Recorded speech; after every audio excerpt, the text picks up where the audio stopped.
Welcome, everyone, and good morning. Welcome to the Guam Congress Building. This is the Committee on Health, Land, Justice, and Culture, and we're now called to order. Today's Friday, April 12th, and the time is about 9:10 a.m. In compliance with the open government law, notices for this roundtable discussion were published in the Guam Daily Post and the Government of Guam Notice Portal on Friday, April 5th, and Wednesday, April 10th. And this roundtable is being live streamed on the Guam Legislature's YouTube channel, and public notices were sent by email to all senators and all main media broadcasting outlets.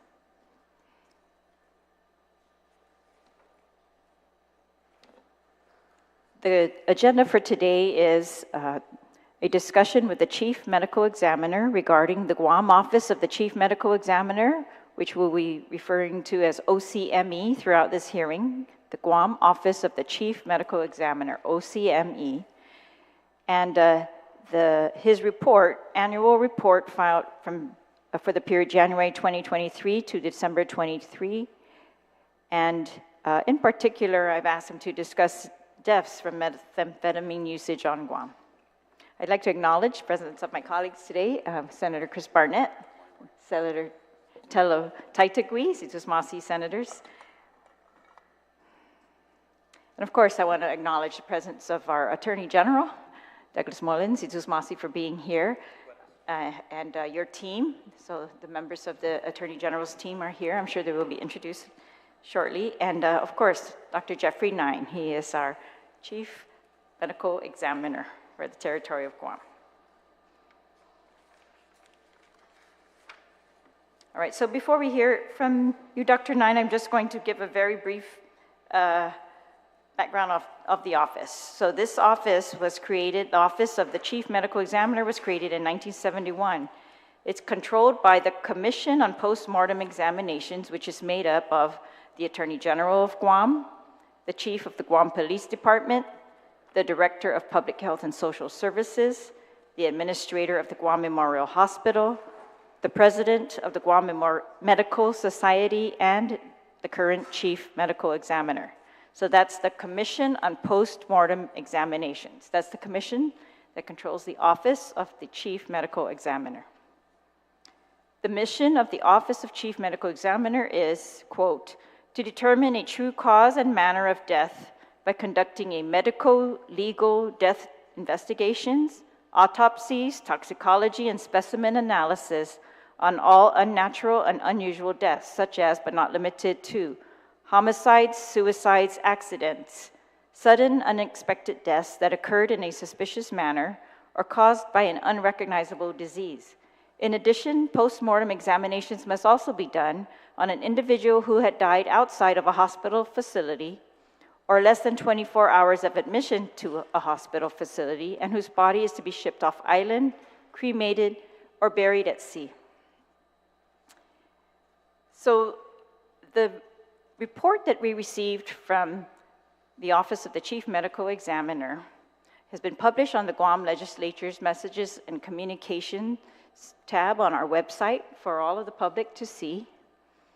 It's been covered a little bit in the news, but from what I could find, it's the first report I could find with some details of your findings, or if any medical examiner's findings in general for our island.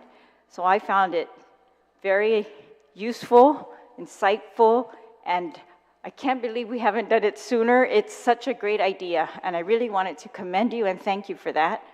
I find that that's going to be very helpful for all of us, that it really wipes away any myths and rumor and really gets us back to the facts and how we can address the needs in our community. So I'm very grateful for that report. All right, and with that, I'd like to turn it to you, Dr. Nine. Or perhaps, if you don't mind, I'll ask the AG if he has any introductory remarks to make and to introduce his team. Thank you, Madam Speaker, and Senator Terlaje and Senator Barnett for having this roundtable discussion. I'm here with Deputy Fred Nishihiro as well as Deputy Ray Logan, and I wanted to, first of all, thank Dr. Nine for the excellent service that he has provided me since last year when I took office. It's a loss for me as a friend of mine. I've become a friend with Dr. Nine. He's an excellent person, a very good family man, and I think that was part of what has caused him to need to help his family at this time. But to assure the public, Madam Speaker, because I've been hearing things that aren't accurate from what our perspective is in the AG's office, Dr. Nine is invested in ensuring that Guam transitions properly between his services and a new full-time chief medical examiner. We have been in communication with the Hawaii resources that we were using. I guess the former AG had set up an agreement with Dr. Ishikawa, if I'm correct in the name, and he has some resources in Hawaii as well. Dr. Nine has been very helpful in coordinating Hawaii and his relocation, but still being part of our community to provide for these services that are necessary. So having said that, Madam Speaker, thank you for this opportunity. Right, so as the chairperson of the Commission on Postmortem Examinations, you are in charge of the transition and in charge of filling the needs that we will have. I guess if you could just remind us of the announcement that Dr. Nine made, like how soon that will... Thank you, Madam Speaker. I believe earlier this month, Dr. Nine has given notice to the Commission that we would be in need of finding a replacement pursuant to the agreement that he has with our community. We have set up a post-mortem examination commission meeting on April 22 at 10:30 at the second floor of the AG's office to discuss the replacement for Dr. Nine.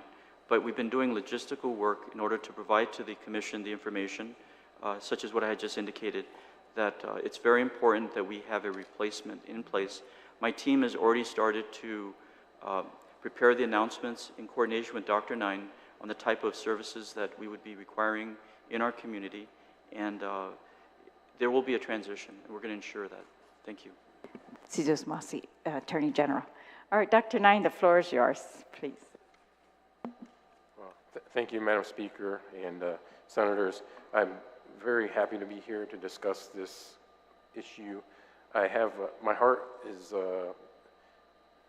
sore, I guess I would say, that I have to leave. I have a deep love for Guam and the work that we've been doing here, and I don't want to see that disappear. Yeah, I don't want to see that disappear. Sorry, I'm a little bit more soft-spoken. But yeah, my heart is sore. My commitment to Guam is deep, and I came here with the intention of making, I think, some positive changes to the office, which I think you've seen in the annual report. The Attorney General has mentioned my commitment to Guam. I have proposed a possible solution after my departure, and I also sent that to, I believe, you and Senator Barnett about the discussion I'm going to have with the Postmortem Commission coming up to maintain a medical examiner presence essentially on the island, even though I'm not going to be physically present. I think that can be done. A lot of the work that we do in the medical examiner's office does not actually require the medical examiner to be present. The vast majority of the work that we do, I would say 90% of the work we do is death certificates, examinations of non-homicides, examinations of non-suspicious deaths, reviewing medical records, signing off on permission to remove a body from the island for burial on another state, cremation requests. There's a lot of different things that can be done really from a remote standpoint with the proper personnel in the medical examiner's office. And so that is kind of the second phase of my proposal that I'll be discussing with the AG's office, is that I think a medical examiner's office can be handled in this manner as long as we have at least a medical legal death investigator in the office, which we don't have. That's kind of a standard. It's a medical legal death investigator. They are certified officials essentially at a medical examiner's office that are certified by the American Board of Medical Legal Death Investigators, ABMDI. That was another one of my commitments that I wanted to make to Guam, that I would establish that position when I came on. First, I needed to bring us up to a level where we had good information that I could provide to the public, like we did with the annual report. And then the second thing would be establishing the personnel in the office that would not only make the office run more effectively and within national standards, but then would make the office attractive to another medical examiner. Without a death investigator in the office, it makes it very difficult to attract another medical examiner to come in. And I understand it's hearsay, but I think it is true that some of the other people that were looking for at this position before I came, one of the reasons they didn't want to come is because they didn't want to have to rebuild the office. There was no death investigator, so there's a lot of things that were not in place. The toxicology wasn't in place, the database wasn't in place. There were so many things that weren't in place.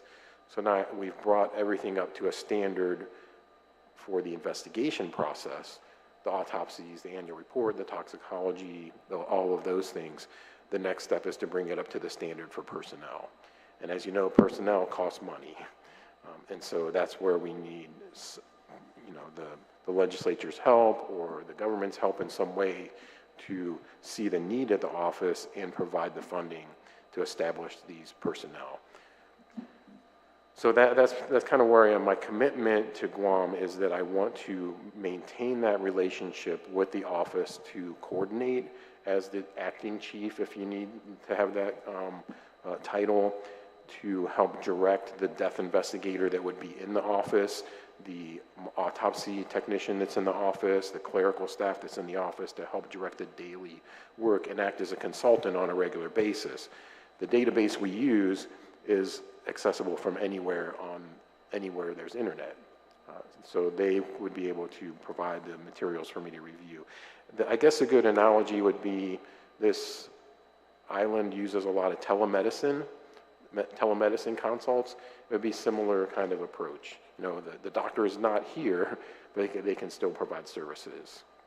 And that's how I would look at this job. The only thing that requires the medical examiner to be present is to do the autopsy.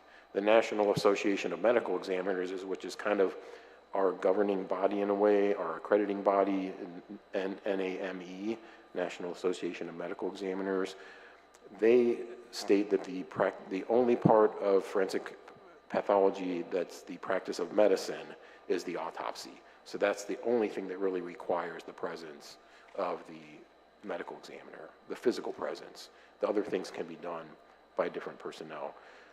And that personnel has to be, at the minimum, a death investigator, because they are certified by an agency that they can be accredited by and meet minimum qualifications and standards to perform those roles. So so I envision being the chief medical exam, acting chief, providing the daily services and consultation. I would be part of a team of medical examiners that would come and do the autopsies when they are required. We're still working out the details of who those people are. I do have verbal commitment from 3 other forensic pathologists, and I probably could get more after I leave and go back to the mainland and have communications. But I have verbal commitment from 3, so that would be a team of 4 forensic pathologists to begin with that could rotate to come in and do the autopsies. So those details would have to be worked out with the commission about how they want to look at those contracts. So I know that's a long-winded approach. I am soft-spoken, but I do talk a lot. So, the summary is I have a commitment to Guam. Regardless of what you may read in the newspaper or see on the news, I've had very good conversations with some of the news reporters, and they understand my commitment to it. It's the ones that haven't been talking to me, I think, that are putting the stuff out there that is probably not true. So I just wanted to add that. Madam Speaker, if I may just amplify something that the good doctor said. He talked about the investigator with me earlier. With Fred Nishihira's help, we're prepared to submit a proposed bill to you to expedite this investigator that the office has never had. I was thinking it might have to be put in the statute. If not, Fred can let us know how we can do that. But, immediately sort of thing, and maybe we'll bring it up at the Postmortem Commission as well. I see that as a logistical issue. If we can get that person in then the system, this temporary workaround would be much better. Thank you.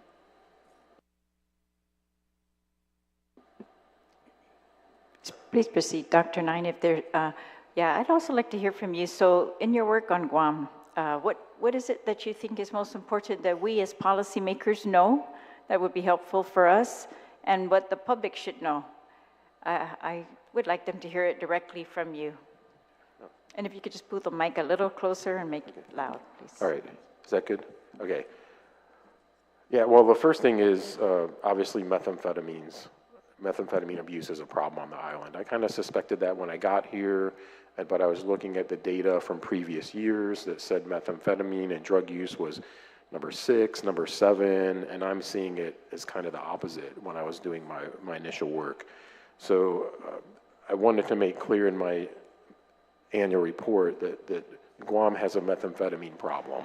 You know, I think we see it not just only as the cause of death in many cases, we see it as a contributing factor in a lot of cases, and we see it in a contributing factor in the homicides, the accidents, the suicides. It's prevalent throughout all the different categories of death. So I think, like any other community, there's drugs in the community. So we need to try to figure out how to get a handle on that. That would be like my number one kind of public service announcement, I guess, in a way, a public policy, public health issue. The second thing is infant death is higher, I think, on this island than other jurisdictions I've worked in from a percentage standpoint. And I've been in communication with the epidemiology office about that.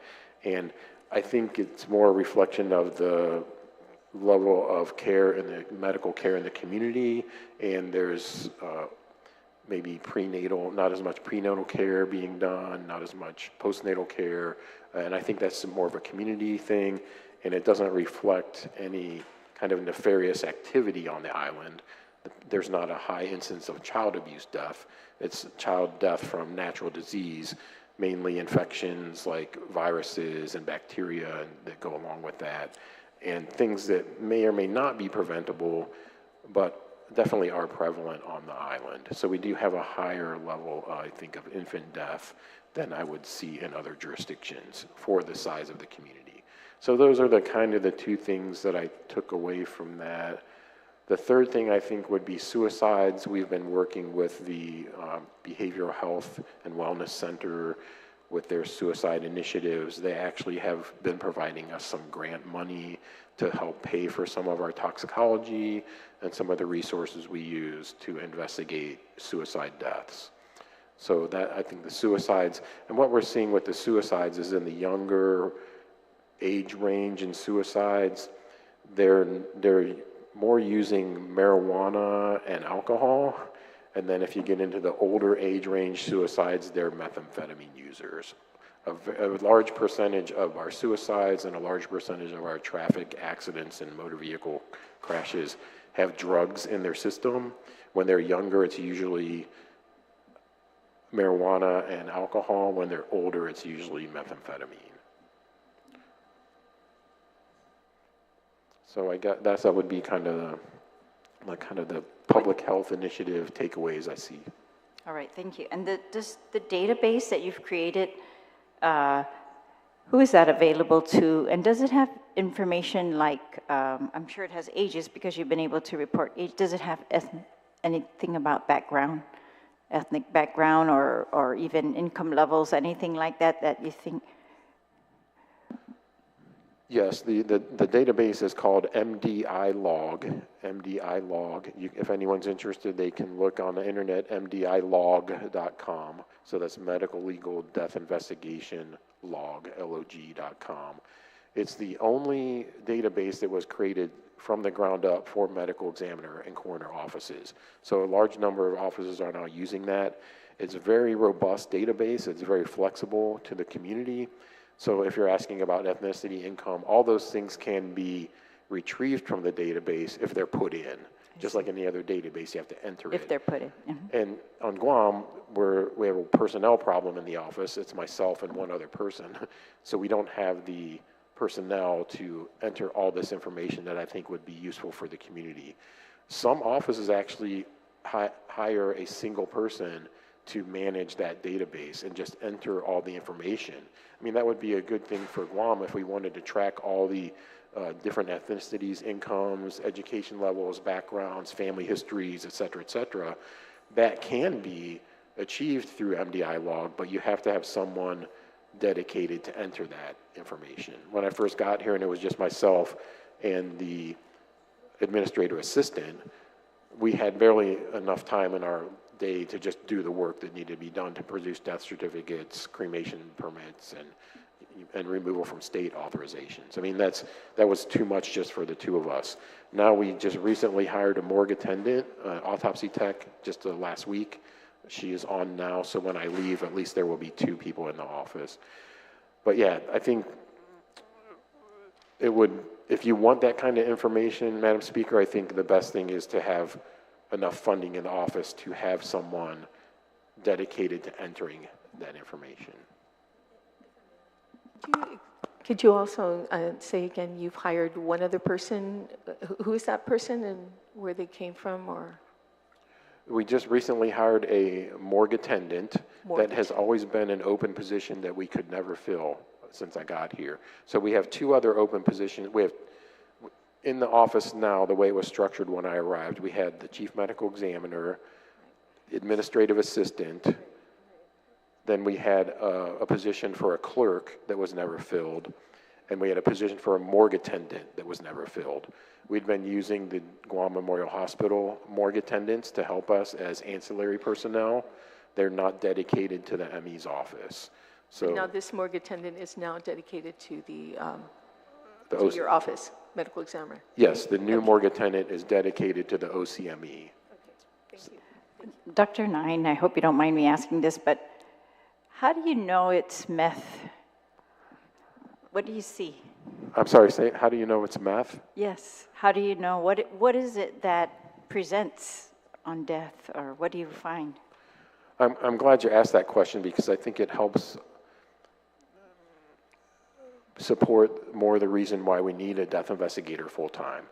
And figuring out whether it's meth or not starts with the communication with the family, the communication with the police, the communication with the community, and that's what the death investigator does. The death investigator is that out front person interacting with all the different members of the community and the public around that person's death. Without that death investigator, what happens is the medical examiner receives a body with no information. So it would be kind of like going to the doctor and saying, "Tell me what's wrong with me, doc," and you don't tell them anything. You just say, "Examine me and tell me what my problem is." That's kind of how we're operating the medical examiner's office right now. We're just receiving bodies. We don't know who they are, where they came from, what their history is, and we just have to try to figure out what happened. So if you have the death investigator, that's where the meth investigation starts. You have a 40-year-old person that had a heart attack. It could be methamphetamine, it could be something else, but the death investigator is essential for sorting out what that triggered it, yeah. So without that information, we're losing methamphetamine cases. So what I think happened this year is our administrative assistant, who has basically been working as a death investigator without the proper compensation and the proper title, she's been doing the death investigator work for me. She knows the community well. She's a lifelong member of Guam. She's worked at the death investigator's office, the medical investigator's office for 20 years. She knows when she's talking to people, "Oh, this one looks suspicious." In the previous medical examiner office situations, the medical examiner didn't bring those cases in or investigate them as meth. I'm bringing them in, investigating them as meth. So when we bring them in, we have 2 phases that we can do. One, we have a rapid urine drug screen. It's like you can see, if you go get a drug test anywhere, they dip it in your urine and it's a little card and the little things pop up. We have one that has tests for 14 different drugs at the autopsy table or the examination table. So we can do that right away. It pops up meth, we know that they're a meth user. Then the second phase of that is if we can't get that urine drug screen because they may not have urine for whatever reason, that's why it's important to have the comprehensive toxicology lab, which we never had here before on Guam. Now we have a contract with one of the two postmortem forensic toxicology labs on the mainland. There's only two that are private labs that do postmortem tox. We have a contract with one of them to do our forensic toxicology. So it's kind of a multi-pronged approach. It starts with gathering the information, which is the most important.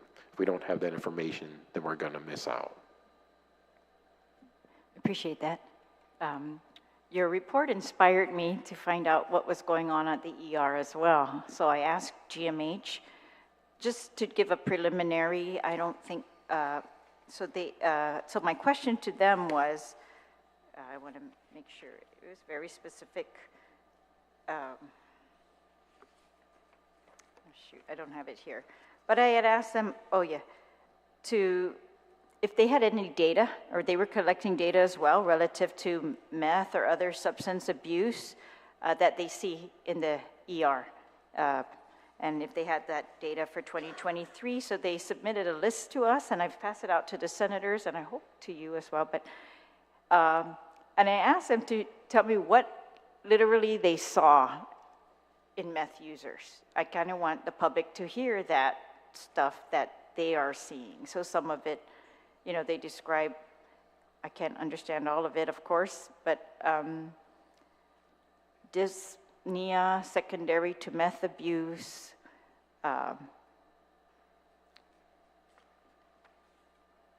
drug overdose, respiratory failure, post-traumatic stress, I don't know, because the stories that I've heard from the nurses are pretty alarming, and I guess I just wanted to try in some ways to get that out to the public as well. So you said you've seen 40-year-olds heart attack. We see that a lot in our community. We want to know why these people are dying so young. Heart attack seems to be one of the reasons, and we want to know what the causes are. That's, I feel like, where we can come in. So if heart attack's being caused by some kind of contaminant, we should take care of that. If heart attack's being caused by, other things that we can control, we should try to control that. But I want the public to know exactly what is causing their heart attacks, on the deaths that you've seen, I guess, and other stuff.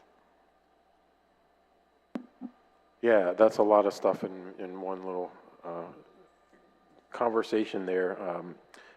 First, I guess I could address this list that you kind of gave me. With methamphetamine use, methamphetamine primarily damages the heart and the brain. So what you see in methamphetamine use, chronic or acute overdoses, is either what looks like a heart attack or what looks like a stroke. So those are the two main things. So we're keyed in now in our office when we see a younger person that comes in with heart failure, heart attack, stroke, then our administrative assistant, who is right now acting as the death investigator, contacts the family, talks to them, and she is keyed into the community. She's Chamorro, so she can figure out what's going on here. And so if she thinks it's suspicious, we bring them in. So we're trying to figure out what the heart attacks are, what the strokes are. Unfortunately, a lot of the heart attacks and strokes are from natural disease. A lot of people on Guam have diabetes and hypertension, and those things cause heart attacks at an early age. So we're trying to sort out those things. If we don't feel like they have any sort of drug use in their system, then we default to that it was probably diabetes or hypertension.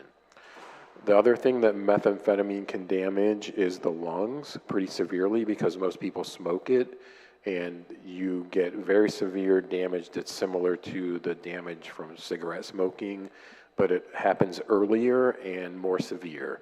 So people can get more severe COPD at an early age from smoking methamphetamine. So those are the two things that probably we see most often. Methamphetamine doesn't really cause kidney failure or diabetes. It's not a cause of those things. But if people have those, they can make it worse. So that's, I also want to know why people are dying from heart attacks. I believe, the medical examiner's office is not just a homicide investigating agency, it's a public health agency, I believe. And so we want to provide what information we can as for natural death as well. The heart attacks and strokes and the severe PD from methamphetamine use, how long would you have to be using methamphetamine for those results? I mean, do they come on early? It can happen at any age and any stage of using methamphetamine. Any stage. All right, thank you. All right, Senator? Sorry, good morning, Dr. Nye. Good morning, AG. Doc, I'd just like to expand a little bit on the line of questioning. So can you explain physiologically what happens to the body when a person uses crystal methamphetamine relative to the, I'm just trying to make the connection. When you smoke crystal methamphetamine, what happens to you physiologically that ends up leading to this cardiac arrest and these overdose deaths? Yeah, the physiology of what happens is a little difficult for the forensic pathologist to talk about because we don't see the patient when they're alive. So the physiology of what's happening is probably more relevant to the ER physicians and the paramedics of what they're seeing with the live patients. But I can tell you what you usually see is it's a stimulant drug. So you see increased heart rate, you can see things that you would associate with anyone being stimulated. Like if your epinephrine was really high, if your adrenaline was going, that's the kind of things you would see with methamphetamine. I know that you said that there's a database that we can enter data into, that we're not doing that right now, but based on what you see and what comes in through your office, what would you say is the average profile of a person who overdoses from crystal methamphetamine? It may cause me to sound a little politically incorrect when I describe this person, but I think the general public knows. What we're seeing in our methamphetamine death users is highly skewed towards the people in their mid to late 30s and above, or 40s and above. So you're seeing someone who is a little bit older. Oftentimes they don't have a job. They have an education level that's pretty low. They have a social structure where they don't have close families and stuff like that, or they may have some situation where they're separated from families. Because methamphetamine use causes a lot of social and personal problems as well. So we see that person that lives in that presents like that scenario, we are keyed into wanting to investigate further.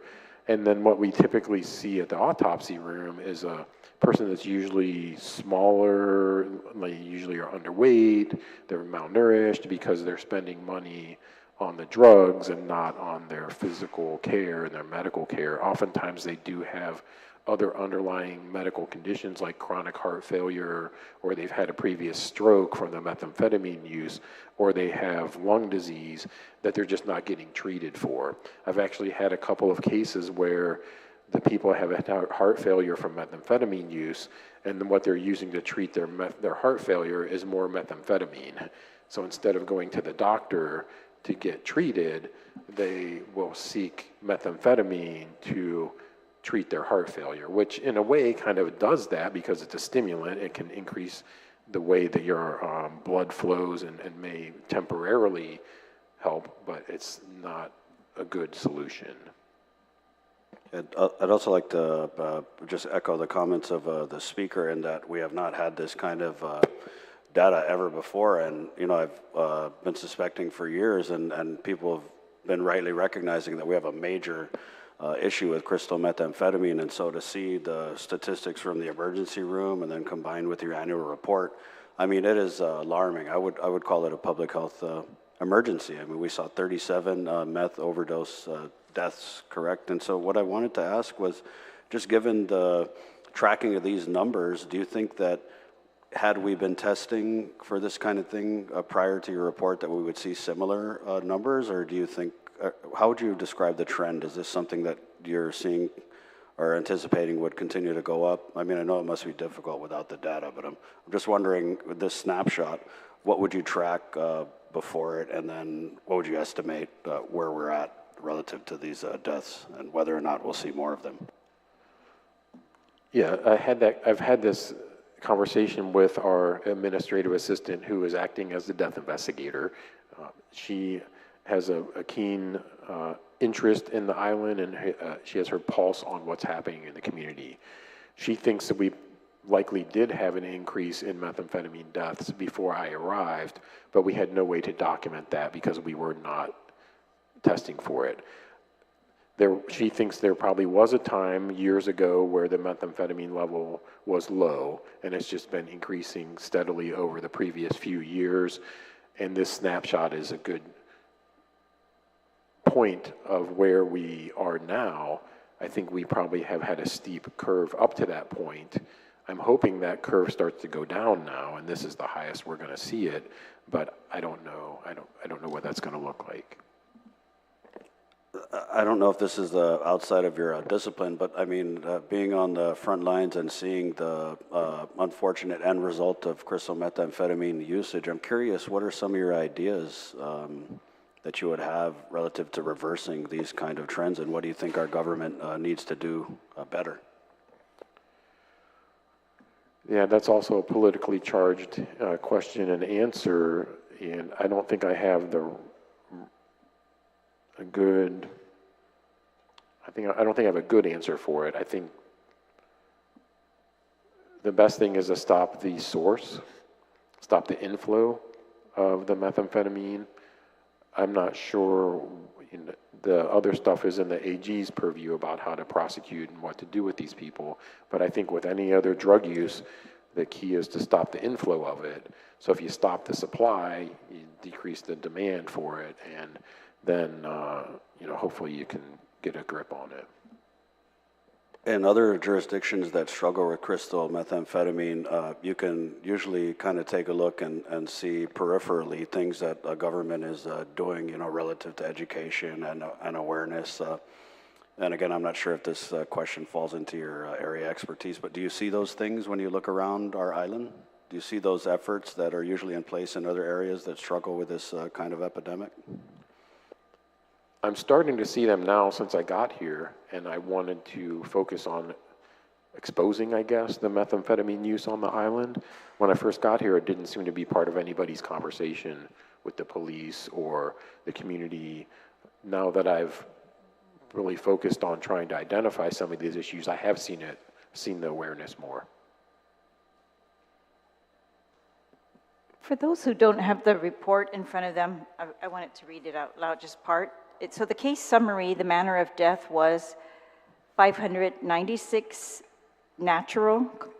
The manner is natural. 89 were accident, 32 suicide, 7 homicide, 9 undetermined. And out of the 89 accident, that's where the drugs, there were 32 cases of drugs, death caused by drugs. There were 21 motor vehicle accidents, 8 motor vehicle pedestrian accidents, and there was 1 motor vehicle bicycle accident. So if you add those together, those are about 30 motor vehicle accidents. So 32 drugs, 30 motor vehicle accidents. The other causes of the accidental deaths are fall standing 9, drowning 7, fall height 3, positional asphyxia 2, fire 2, dehydration 1, blunt force 1, sharp force 1, and choking 1. On the cases that you find not self-induced, I guess homicide, suspicion, what is your process? What is your role in the homicide cases? After you do your initial analysis, you create a report.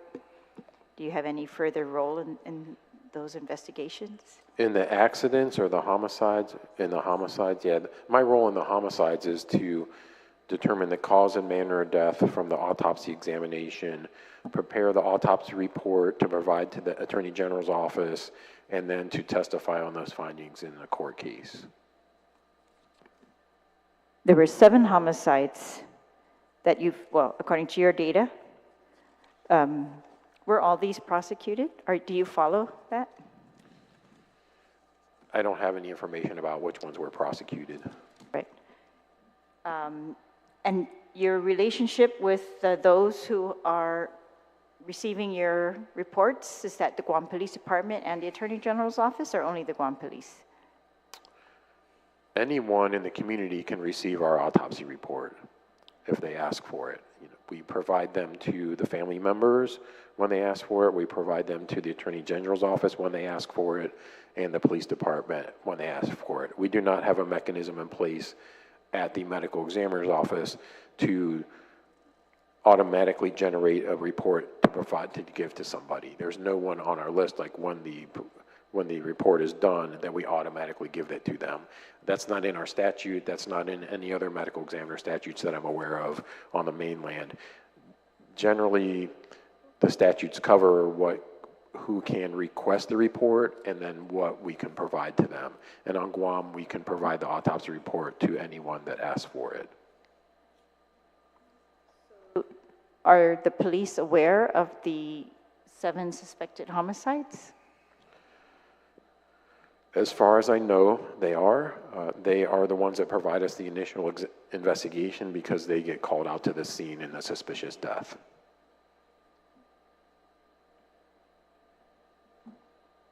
I'd like to ask a little bit about this. What constitutes an undetermined death? Because I see 9 of them listed here in your report. Yeah, that is the undetermined manner of death. So when we do the autopsy and do the death certificate, we only have 5 options to choose for manner of death: homicide, suicide, accident, natural, and undetermined. And the medical examiner is the only person on the island or in any jurisdiction that can certify a death certificate that is non-natural. That's accident, homicide, suicide, undetermined. Those can only be done by the medical examiner. So the undetermined manner of death is when we typically don't have enough investigative information to come to a conclusion. In this case, if you look at the outline here in the graph, the large number of those were infant deaths. So if we have a case that used to be called SIDS, but now we call them sudden unexpected infant death, those typically will fall into the undetermined category. That's an infant that's less than 6 months old, that has maybe been sleeping with someone in the bed and they find them dead, or they find them deceased while they're sleeping, and we don't have good information to determine whether someone laid on them or they just died from a SIDS type death. Can you explain a little bit the process? Let's say, for example, if the Guam Police Department is notified of a suicide, what is the process, and then when does your office become involved in the validation of any findings that are forwarded to you from the law enforcement? Yeah, that's an excellent question, and something that I would want to address with this roundtable and with the postmortem commission, especially with me leaving, and why I think it's so important that we have a death investigator. I mean, all of that, what you're asking, focuses and centers around our office having a death investigator. The way that Guam has worked before I arrived, and since I've been here, the notification of the medical examiner's office is relying on the police department to call us. If we had a death investigator, then we could connect with the police department and say, on these cases, we want you to call our death investigator. So currently there's been no kind of cross communication, policy making with the police department on what cases they call the medical examiners on. It's kind of up to them, which is another one of the issues that I was hoping to address as my tenure progressed here on the island. And I think we can still do that with me off island as we're waiting for a more permanent replacement with the death investigator. We can establish those policies to say, hey, when such and such deaths occur, when it's a firearm death, any firearm death, you have to call our death investigator. If it's a suicide that's suspicious or, and not to sound, in a misgender kind of way, but female deaths that are violent oftentimes have domestic violence kind of components. If there's a violent death of a female, oftentimes as the medical examiner, I like to be notified of that and called to the scene. If it's an infant death, we should be called right out to the scene. So the problem is the police get called, but they don't always call the medical examiner. And I can't really fault anybody for that because they had 3 years without a medical examiner. And before that, the medical examiner, I don't know what his involvement was with going to the scenes. So when you establish 3 or 3.5 years of not having a medical examiner, the agency can go into a pattern that maybe is a bad habit. And I think to address those bad habits is to create policies. And we just haven't had that in this short time that I've been here. I noticed in your remarks you kept saying the medical examiner should be called. So were there any cases under your watch where you felt that your office should have been involved but was not involved? And was there ever a time where your office disagreed with the conclusion that law enforcement had reached? The answer to both of those questions is yes. And part of the problem with whether the medical examiner should be involved or not is the way that deaths are reported on Guam. The typical medical examiner's office has a death investigator on call 24/7. And so all of these things that are in our statutes that say these kind of deaths should be investigated by the death investigator, the statutes and even our statutes require the person that comes upon that death to notify the medical examiner's office. So typically what happens is a medical examiner's office has a 24/7 staff with a death investigator on call. Someone in the community, whether it's the police department, the paramedics, the emergency room, they know right away to pick up the phone and call the medical examiner. Hey, we have a dead body, we want to report it to you. Well, that doesn't happen on Guam. We don't have that process. Sometimes I do get calls from physicians that are visiting Guam for short-term medical stays in the hospitals, and they'll call me and they'll say, hey, I want to report this death to the medical examiner. They're just doing what they do on the mainland. That's the kind of the standard process. But we don't have that on Guam, so that's the problem, one of the main problems. So yes, there are cases that we should have been gone out on. More often than not, those have been the result of the poor reporting process that happens on Guam. So let's say if a baby gets brought to GRMC and it looks like a suspicious death, and it's a Friday evening, what happens is that baby will go to GRMC's refrigerator, their refrigerator unit. It won't be reported to anybody until Monday morning at the earliest, sometimes Tuesday. So now you have an event that happened on Friday. The hospital hasn't notified the police. The hospital hasn't notified the medical examiner's office. Then 4 days later, I get the medical records from the hospital. I say, well, this looks kind of strange. Then now we've already lost. The death investigation is shot, at that point, because so I'll notify the police and they have limited. So yeah, I would say more often than not, that's been the problem. And to answer the other question, I have had 1 or 2 disagreements with the police on cases, and I would say they also have kind of fallen into that category where someone wasn't either notified or I wasn't called out at a scene that happened on a certain day until like 2 or 3 days later. And so that causes a problem with my findings, and then they couldn't go back and investigate it properly. Right, and I can't even imagine the years that we didn't have a medical examiner. I mean, I shudder to think, and I'm hesitant to say this on the record, but I worry that people in our community are getting away with murder. That can be a problem in communities where you don't have a good death investigation reporting system. And Guam is one of those communities. There are other communities on the mainland for sure. I think Guam is the best compared to more like kind of smaller rural communities on the mainland. There are some parts of Guam that are like larger metropolitan communities, but I think from the death investigation standpoint, Guam is more like a smaller rural community. And so those always have their challenges when it comes to death investigation. Right. So when you talk about disagreements with law enforcement, has it ever reached a level where it was something along the lines of law enforcement saying this is a suicide and your office disagreeing? Well, we've had differences on manner of death. We've had differences on manner of death. And again, they always come down to the scene was not investigated properly because I got involved a few days later. So I think certainly if we had a death investigator and we had those policies where on these certain cases, the police need to call the death investigator to the scene, I think we could avoid some of those discrepancies.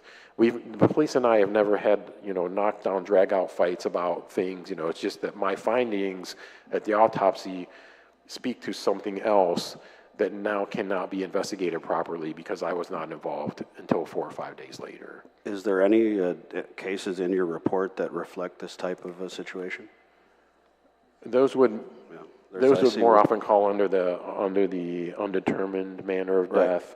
The one gunshot wound case, that represents a discrepancy between what I thought happened and what the scene investigation may or may not have showed. So we just came to the conclusion that since it wasn't really investigated properly to my desires, I called it undetermined for the manner. And same with these other cases. There's one or two infant deaths that, like we talked about, that if the infant death happens on a certain day and I don't get involved until 3 or 4 days later, you can't go back and recreate that scene to properly determine the manner of death.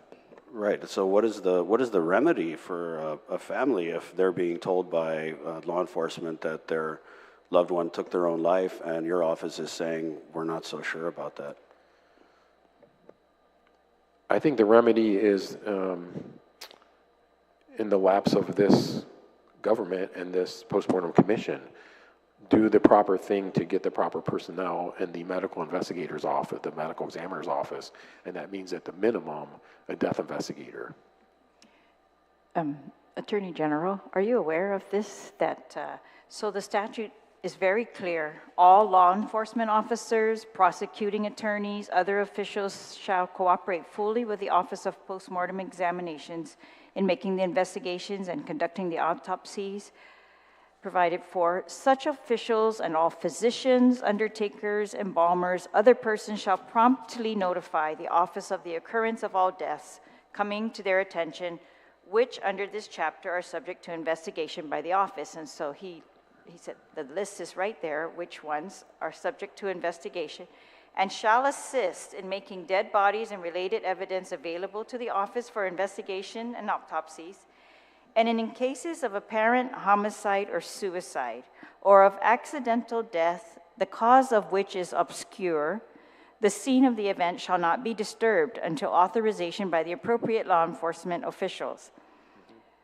And then B, any physician, undertaker, or embalmer who willfully fails to comply with this section shall be guilty of a violation. Now, I can see right away that there's holes in this statute, the way it's written. And it should not be until the authorization by the appropriate law enforcement official. It should be on if you say you're done, then they can. Yes, and Right. Madam Speaker, which section are you looking at right now? I'm looking at 81107. Okay, I've been That's looking at the, cooperative action. You're looking at the list, which yes, is I've been reviewing it as mandatory investigations 81104. That's for violent deaths, whether apparently homicidal, suicidal, or accidental. That's all violent deaths. Yes. And that's including those But the, due to thermal, chemical, electrical, radiational injury, due to criminal abortion, whether apparently self-induced or not, all subject to investigation. Sudden deaths, not caused by readily recognizable disease. Deaths under suspicious circumstances. Right. That would be every police Everything. investigation. Right, and Deaths of persons whose bodies are to be cremated. it doesn't make it clear that GPD has a duty, a mandatory reporting duty, to call up the medical examiner. We had this conversation in 2023, and then I started noticing that, but if Dr. Nine obviously contacted me, I would call up the chief. But in the statute, it doesn't make it clear that Guam Police Department, or Guam Fire Department for that matter, has a mandatory duty to contact Dr. Nine. It's not clear in the statute as I'm reading it. It says that he has rights, but it's the mandatory reporting that he be called Such up. officials shall promptly notify the office of the occurrence of all deaths coming to their attention, which under this chapter are subject to investigation by the office. Which section? 81107. Yeah, I think we can definitely make it better, this language, and I think we should immediately. That should not be that you have to track down. It's the reverse. And In my experience, Madam Speaker, we have not seen any,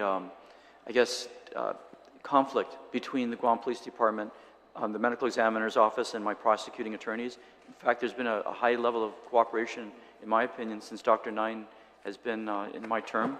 So, but there is tweaking that I've made notes on, and maybe I can work with the senators on just tweaking a little bit. well, we can tweak that to just make sure everybody's very clear, and then we can hear from them if there's any issue in the notification or how it should be done, when.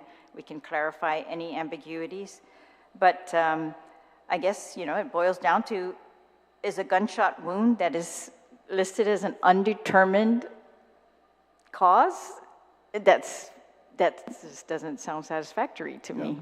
Are you able to go into generally the details of without, giving out any too much revealing information, but the process, right? In this case of this undetermined death by way of gunshot wound, what was the process, and when was your office notified, and was there an opportunity given for you to investigate this death to the best of your ability? Yeah, first I want to clarify that the gunshot wound was an undetermined manner and not an undetermined cause. So yeah, the manner was between suicide versus homicide. And so we had somewhat a different of opinion about that.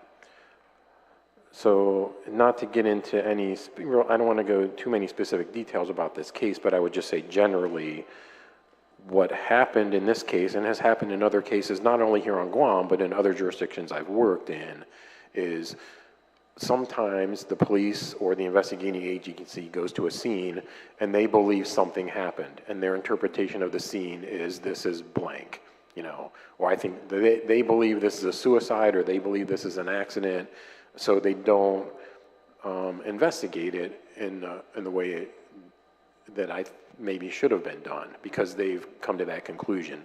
I'm not saying that's what happened in this case. I'm saying just generally, if you look, I've had this experience.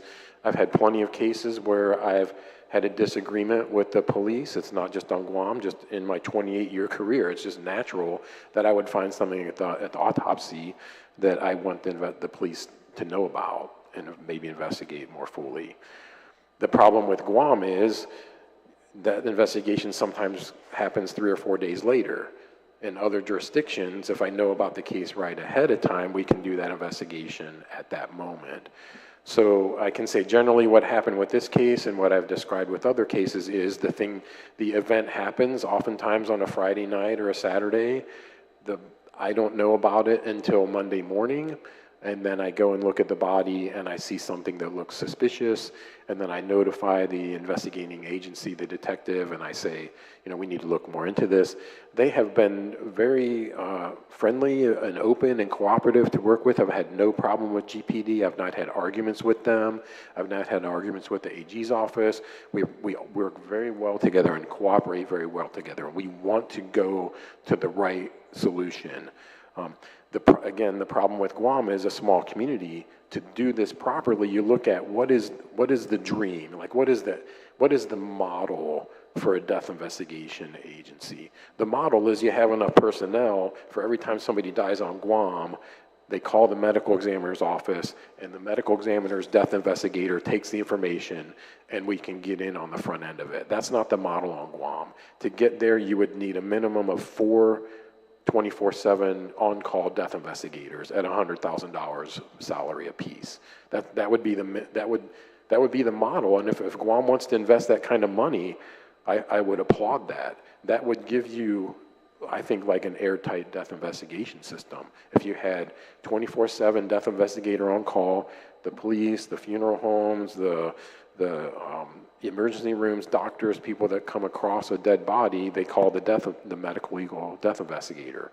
And then we can get on the front end of all those cases. But is that the right way is that fiscally responsible to invest, $1.5 to $2 million in a death investigation system where you have single-digit homicides every year? I think the public might push back on that a little bit. Again, sorry, Madam Chair, but I'm just wondering about the remedy or any type of relief for, let's say, a family. I mean, and specifically with this case, if I have the police telling me that my loved one took their own life, but then we have a ruling that's undetermined coming from the medical examiner, how does someone move forward in that type of situation, especially when we're considering that this disagreement, I mean, it's not like this is a small disagreement. This is a disagreement on how somebody died, and there are clear differences between, a murder and taking your own life. And so I don't know what the remedy would be for that. Do you? I can't think of a specific remedy for that case. And like I said before, the remedy, I think, would be using an unfortunate circumstance like that to change the system where that doesn't happen again. This, not to minimize this case that you're referring to, but like I said, this is not the first time I've had cases like this. In death investigations, you always have family members that have difference of opinion with what the investigation showed. My recommendation for them is to find some grief counseling to deal with that issue, so they can deal with the initial stages of the emotional fallout from that, and then once they get to a point where they can do some remedying of the situation later, I think a good thing would be to focus that energy on things. That's why we have things like, different laws named after kids or different laws named after people. I would imagine maybe we have a Guam law that's named after someone who they felt that they didn't get the right restitution. And I say, well, the restitution is to fix the medical examiner's office and give them the personnel. Y'all write a law and maybe name it after this person, instead to memorialize that, we recognize maybe there is a deficiency in the way we investigate deaths, and we fixed that deficiency because of a case that we wanted to address. Thank you, Dr. Nine, and thank you again, AG. I know we had met previously, and you had discussed the issue of the medical legal and investigator, and our office is also working on a draft, but obviously defer to the health chair to move forward on that. But thank you, ma'am. Can I address the body real quickly while we have the opportunity? So Dr. Nine is leaving at the end of the month, and my understanding is the legislature is going to start going into committee with regard to budget. Dr. Nine has made some recommendations with regard to budget. I can tell you some of the things that he has implemented. He recommended, for example, toxicology. The reason why we did not have that information, is the statistics that you see before you, is because the way we had our toxicology tests done were through the incoming doctors. So whereas Dr. Nine, I'm not sure exactly how many toxicology tests you did this year or last year, I can tell you if there were 6 murders last year, then we had 6 toxicology tests. That's the only way we got it. We had these minimum tests, and I can't remember what you call it, which would inform you what type of drug may be in the body, but it wouldn't tell you to what percentage. So Dr. Nine would be able to pinpoint if you had alcohol, if you had meth, if you had marijuana in your body, which one of those three things killed the person because of the toxicology test. Those tests run about $250, roughly around there, if I remember the procurement for that one. If you had a decomposed body, the test costs a little more than that. It's a little more complex, but the point being is if you are going to be calling a oversight for budget, it's really important we take advantage of that because you would have never known this information, the database. We did not have a database before that, so we weren't capturing the information that could put it in this type of form. And the last thing maybe that I'd like to bring up is, even with Dr. Nine, for example, I think during the recruiting process, I think it took almost 6 months from the time initial contact for him to land here. And that's because he can pick up the phone and literally find 12 more jobs within a week if he wants. That's how rare or hard or difficult it is to find a medical examiner. So I really encourage the legislature, if you are going to be going to a committee, if you could squeeze him in before he leaves at the end of the month. He makes a very good point. He's going to start by telling you the medical examiner wages that he earns right now is already low, especially for outside areas, difficult to recruit areas. So it's going to cost the legislature more.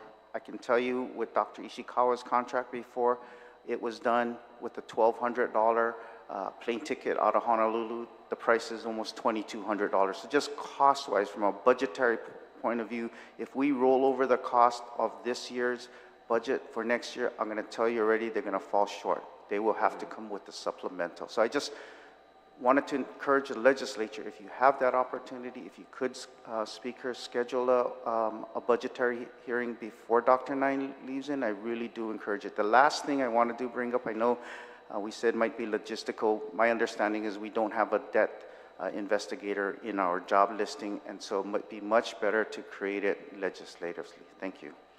Thank you, Fred. That's Attorney Fred Nishihara, just for the record. Thank you. Thank yes, you. Madam Attorney Speaker, General. I would also like to bring up Dr. Nine about 2 or 3 months ago. I was called on the weekend. I had to call Dr. Nine and put him in contact with the governor's office. They used Dr. Nine in Palau for a homicide. And this man actually got to, I think it was around Christmas? New Year's, around New Year's. He literally packed up his things and went to Palau, separated from his family and everything, without any commitment or obligation for him to do so.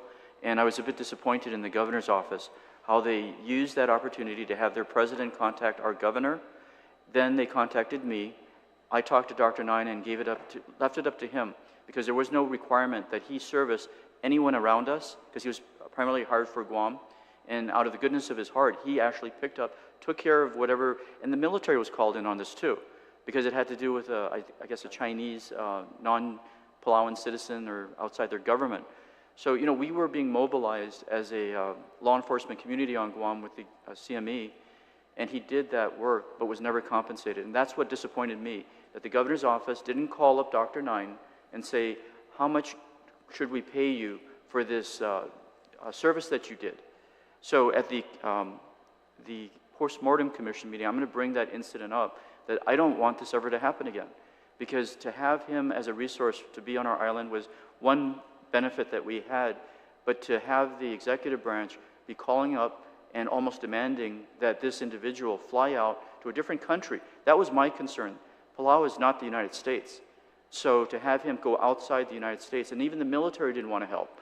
They didn't want to fly in somebody from one of their military bases to take care of Palau. So in your draft legislation, Senator Barnett, you may wish to address that issue about how another jurisdiction can call up the CME's office or the post-mortem board and to essentially tap into Guam's resources, one way or the other, and set a procedure. So that's one item. And then I think Fred can also comment on the federal grant. What Dr. Nine has been doing with the chemical, his toxicology that he's doing, Guam didn't have before, and we could never get that grant. Fred, do you remember the name of the grant? Yeah, I can't. It's the one coming out of Hawaii. Yes, I just can't recall off Right, time. GPD is always asking us, how can we get this grant? It's such a large amount. but it was the CME's office that started the toxicology that we needed in order to get the grant. So again, our loss of Dr. Nine is immeasurable of what's happening. He's brought us from prior medical examiners that never did this data collection to, as the Madam Speaker, you're recognizing how important that report is now to all of us. Yes. Thank you. Right, you need the baseline, I'm sorry, you need that baseline information to get the grant, but just to show off, her name is Johanna. Over at your office, I text her and I said, Johanna, how much toxicology test have you done? And this is just for this 2024, so we're in our first quarter. She's done 24. So you would be 100, if you multiply that amount, right? But that's the beauty about the database that between Johanna and Dr. Nine that's been created, so you can capture information literally, like I just text her while you were discussing. That's great. So Dr. Nine, the toxicology contract that you're using now, sending it to that one lab in the United States, that will continue? Or how do we continue that? Yeah, that's my proposal to the postmortem commission, is that we continue the way the office is operating right now. Keep all those, the procedures, policies. I would like to maintain my oversight as the chief medical examiner for daily direction. The only difference would be, now that Fred's brought up Johanna, I would recommend that Johanna be elevated to the death investigator job that she's actually currently doing while being paid as an administrative assistant. All right, is there a difference between the toxicology labs that you do versus the ER, what they do in the emergency rooms? Yes, there's a huge difference, a vast difference. What the hospital and the ER can provide is what we call a urine drug screen. You can only do it on urine, and it only gives you 6 results, 6 general results. They're like cocaine, amphetamine, I think marijuana, barbiturates, something. It's a 6-panel. What we do at the autopsy table is even better. That's just right at the autopsy table. We do a 14-panel that includes fentanyl, that includes other kinds of exotic drugs, and includes alcohol. So right off the bat, even just what we're doing in very quick, dirty stuff at the autopsy table is better than what the hospital can provide. So and that requires urine. So if you have a patient that doesn't have urine, then you have no option to do toxicology testing at the hospital or in the ER. If we don't have urine, then we can take the blood from the autopsy and send that to our lab on the mainland, and that's where we get the large, comprehensive test of all the drugs and toxins they may have in their system.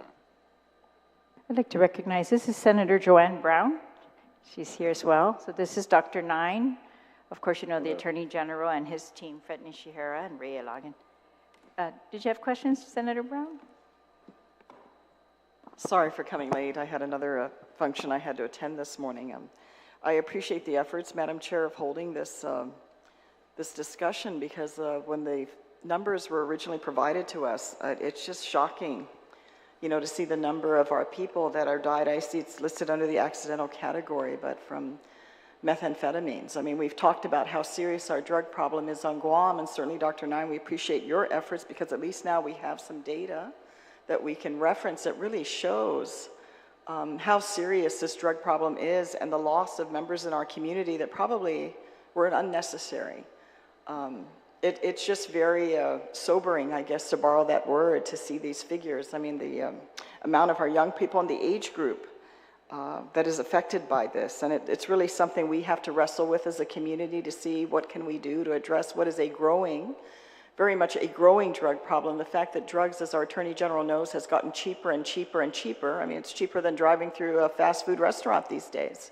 And it's spreading to all corners of our community, and our people are really suffering. And the loss of lives that otherwise, are before their time and have so much more to give in our community and to their families, and to see these numbers is, like I said, it's very sobering. But we've not had an opportunity to meet before. We're saddened to hear you're leaving. I understand it's for personal reasons that I know are very important to you, but very appreciative of the time you've had on Guam. We have wish you could stay longer, because you have made you filled in such a big void. I mean, in my lifetime, I remember Dr. Hee Young Park.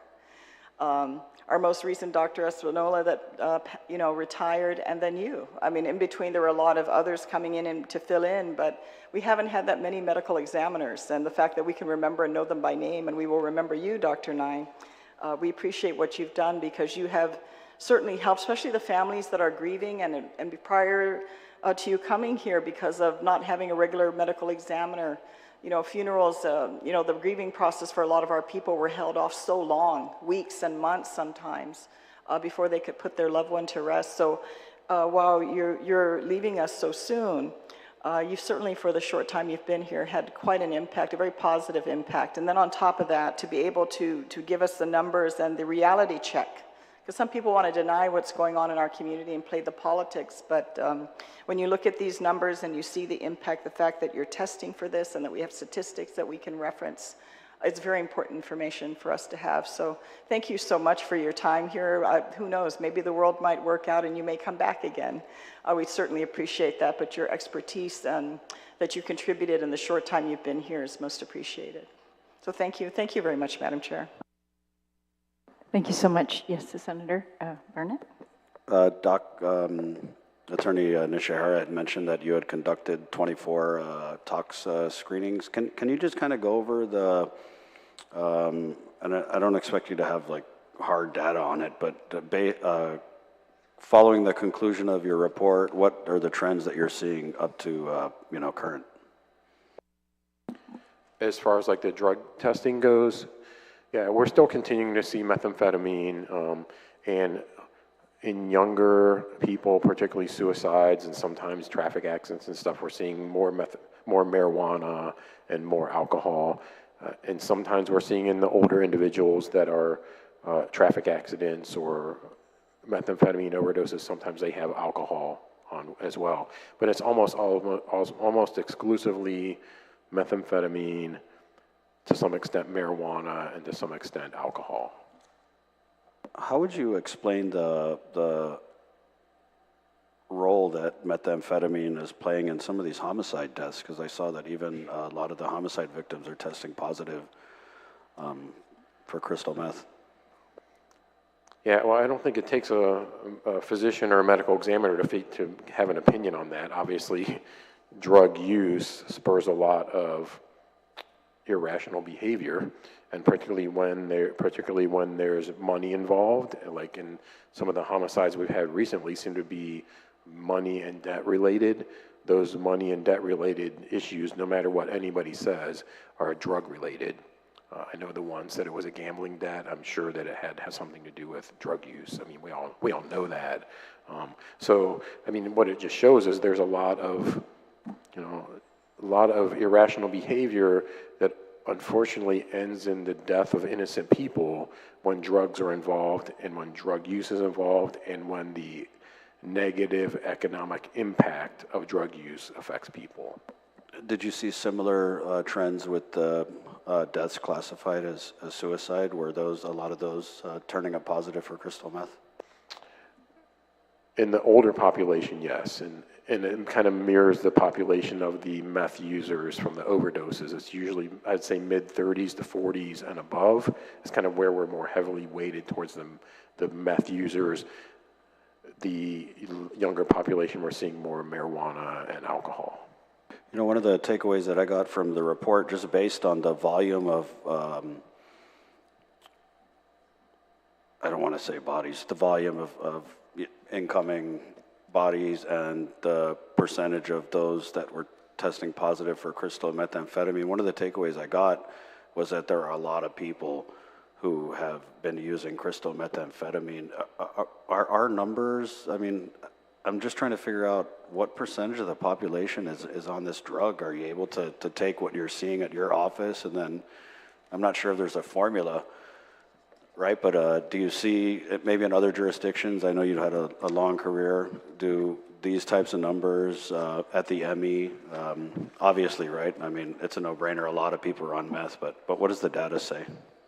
Well, I did allude to this on page 6 of my report under deaths caused by drug use and abuse. And I said under the heading there on the top of page 6, Methamphetamine was detected in 1 in 17 deaths investigated by our office and 1 in 6 deaths examined.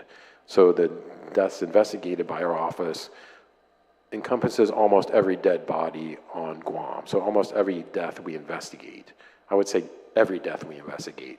We don't automatically bring that body to our office. That's a whole nother conversation that we should have before I leave, because that was why we had so many bodies stacked up and people waiting for their loved ones, is because before I got here, every body was coming to the medical examiner's office. That's not a sustainable model, and it negatively impacts the community. So with that aside, we investigated a lot of deaths. We only brought in a small percentage of those where we kind of looked at them. But yeah, if you want to say, I would say 1 in 17 people on Guam are using methamphetamine. So in this room, I hate to say it, there's more than 17 people in this room. You know, one of them may be using methamphetamine. He also gave some breakdown where out of the 41 cases, it looks like 32 were male, 9 were female, and 28 islanders, 7 Asians, 2 whites, and 4 others. So the bulk of this is male islanders of the methamphetamine cases that have been seen there. I also thought it was, as Senator Brown said, just really shocking to see the data. The suicide, so we're talking, you said 41 cases of deaths caused by drug use and abuse, 32 cases of suicide, 27 of those hanging, and 18 of the 32 cases had drugs in their system at the time of death, some with multiple drugs. These included methamphetamine in 10 cases, alcohol in 8 cases, marijuana in 5 cases, sodium nitrate 1 case. I don't think our communities yet get our head around that, because it's, we've talked about it, we've tried to work with behavioral health for solutions, but that's really an alarming statistics. And in comparison, the homicides, 7 cases, homicides, 3 guns, 3 blunt force, 1 stab. 3 of the 7 homicides had drugs and/or alcohol in their system at the time of the incident. 3 of the 7, methamphetamine and alcohol. And then the other, you brought this up earlier, the undetermined cases, there are 9 undetermined. The bulk of these, again, are the infant and pediatric deaths. Undetermined, you described why you might have not been able to determine those due to late examination because not reported right away. Can you just explain this where it says, on the bottom of the chart, it says infant and pediatric total equals 37 cases, postmortem examination equals 22 cases. That's by your choice that you examined 22 versus the 37 cases. Yes, the way the medical examiner's office works and the way it should work, and kind of the model is cases get reported to us by these various agencies we were talking about, and then the medical examiner's office decides how they want to handle that investigation. The statute says we should investigate all these cases. The statute doesn't define what that investigation is. In some places it says we may do an autopsy. So when I came on the island, that was one of the first things I wanted to do, to relieve some of the burden the families were feeling by every case coming to the medical examiner's office and delaying all the funerals and things like that and overwhelming the 2 people that work at the office. I defined different categories, which is kind of the standard, which is the standard for the mainland death investigation system. So we get certain cases reported to us. Some of them we don't take jurisdiction on. Sometimes they report them to us, and it's a 87-year-old woman with breast cancer that's on hospice that died at home. You know, we don't need to get involved with that kind of case. So we push that back to the community doctors and say, you can do the death certificate on that. So we were effective in the first year that I've been here to relieve about a quarter of the work that the medical examiner's office was doing and giving that to the community physicians, which I think is appropriate. So that's jurisdiction declined. Then when we take jurisdiction on cases, we decide whether we need to bring that body actually in and look at it, or whether we can come to a conclusion on the cause and manner of death by reviewing their history and talking to their family members and in doing an investigation, paper investigation. So that's where we have the discrepancy there. We have 37 infant and pediatric cases that were reported to us. Not all of them did we need to examine because some of them had congenital deformities or were in the hospital for a long time with natural diseases. We don't need to bring those in and cause more trauma to the family have the medical examiner do an autopsy that's not necessary and delay their death process. So that's where those numbers came in. Do you do autopsies at the request of the families? I do. Not all medical examiners do. Most medical examiners would not do that. The only statute that requires we do an autopsy is when the Attorney General's office orders it or we get a court order. There's no other basically order for us to do the autopsy. But I think, as we mentioned, I think the medical examiner's office is a public service, is a public community, public health agency. We're paid from the taxpayers' money. If one of the taxpayers wants us to do something, I think it's the medical examiner's office responsibility to do that to the best of their ability. I guess if I'm looking for some good news, and I noticed that fentanyl was not listed here. Overdose of opioids, not necessarily, but I did notice it in the GMH reports. So the GMH reports, just very briefly, what I gleaned from them was, I asked for substance abuse data. So they said in 2023, 69 cases, 32 people were alcohol related. And I asked them to give me the gory details, and they said, withdrawal symptoms, acute encephalopathy, withdrawal seizures, head injury from chronic alcoholism, palpitations, fractures and dislocations due to falls during withdrawal, fever, chest pain, motor vehicle accidents as a pedestrian during withdrawal, nausea, vomiting, abdominal pain, altered mental status, ethyl alcohol withdrawal and seizures, pancreatitis, hypertension, intracranial bleed from alcohol intoxication, history of delirium, urinary tract infections, falls, hyponatremia, pneumonia, and eye infections. They said conditions due to methamphetamine use, about 17 people. Conditions included dyspnea, shortness of breath, hypertension, cerebrovascular issues, cellulitis, hypertensive urgency, rhabdomyolysis, a serious syndrome due to muscle injury, abdominal pain, congestive heart failure, cardiomegaly, enlarged heart, chest pain, anemia, acute on chronic kidney disease, exacerbations of chronic health conditions, including congestive heart failure, coronary heart disease, also acute coronary syndrome, atrial fibrillation with rapid ventricular rate, and acute kidney injury. And then they put the other 20 related to substance abuse. They list Tylenol overdose, opioids, lithium overdose, and olanzapine, which is an antipsychotic medication. So, I don't know. I'm trying to glean. It looks to me, and then they talked about the ages, so I think, whereas in your death statistics, it looks like the methamphetamine use was clearer in the older ages, and the younger ages, it was like marijuana, alcohol. But in the ER reports, the young adults 20 to 39, they're saying overdoses, methamphetamine abuse, alcohol withdrawal and related complications, and amphetamine abuse.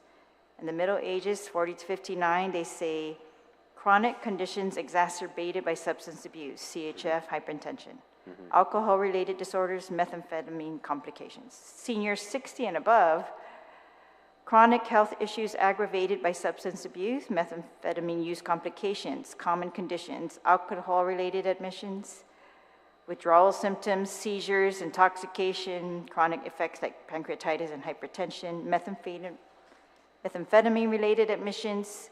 They list acute intoxication, cardiovascular problems, rhabdomyolysis.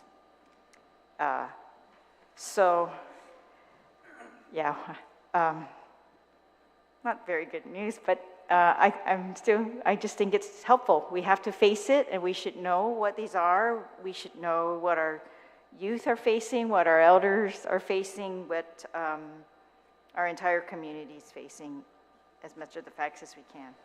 Are there any other questions or comments by any of the senators?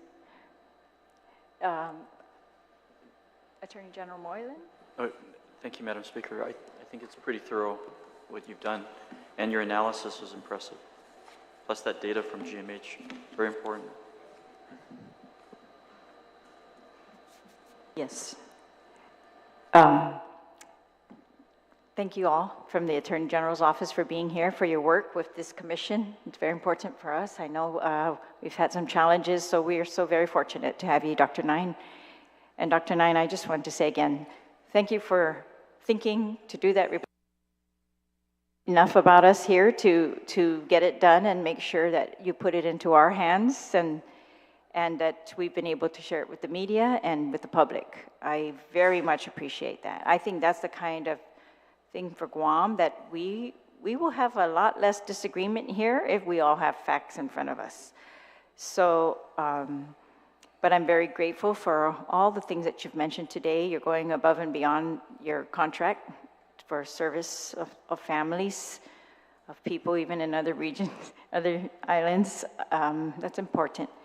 And I know that while you were here, you were also, you were also participant in the community in other ways. So I know that you're going to be greatly missed. I'm looking forward and hopeful that the commission will be able to come to an arrangement so that your progress that you've made in the office, the improvements, and that those will be able to continue very much. And thank you to Johanna, she's listening, for all of her work that's been highly commended today.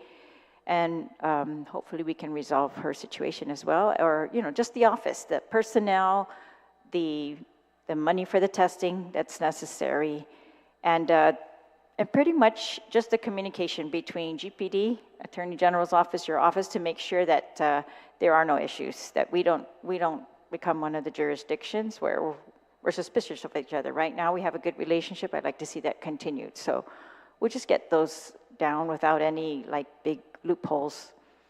And I appreciate very much your recommendations as to, it mandates that these are all subject to your investigation. So you've kind of outlined for us a little bit of the discretion you have in whether to do an autopsy or not, whether to do a tox, or the different methods that you have available to you. So I appreciate that as well. And I haven't heard any complaints or challenges about it, and you say these are what's done in other jurisdictions. I think that would be helpful if we could even get that a little bit more. Well, I guess you have to do that to direct long distance a little bit.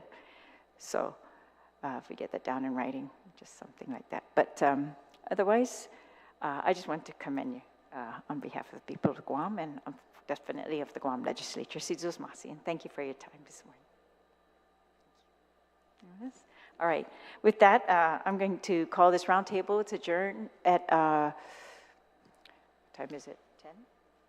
10:40? About 10:43 a.m. And this hearing is concluded. Sizos Masi.